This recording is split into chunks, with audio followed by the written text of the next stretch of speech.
Nú ætlum við að kíkja á reglur deilanleika. Þegar við erum að tala reglur deilanleika þá erum við að velta fyrir okkur reglum sem að segja fyrir hvort ákveðnar tölur gangi upp í stærri tölur. Og þegar við segjum að þær gangi upp í ákveðna tölu þá útkoman heil tala. 2 gengur upp í allar sléttar tölur. Ég tek ekki 1 því að 1 margföldun hlutlaus og gengur upp í allar tölur. Allar sléttar tölur eru tölur sem enda á tölustöfunum 2, 4, 6, 8 eða 0. 3 gengur upp í allar tölur ef 3 gengur upp í þversumuna. Við skulum skoða dæmi.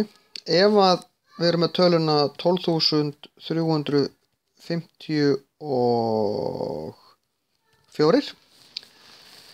þá þurfum við bara að leggja tölustafana saman.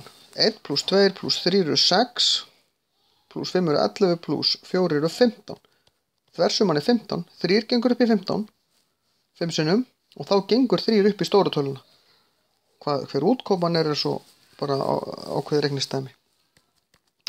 4 gengur upp í tölu ef 4 gengur upp í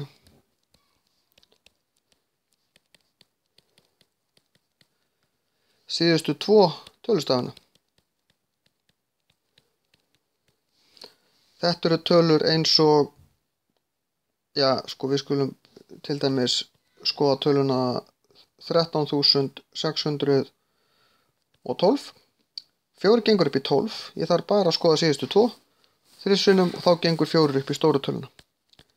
5 ef talan endar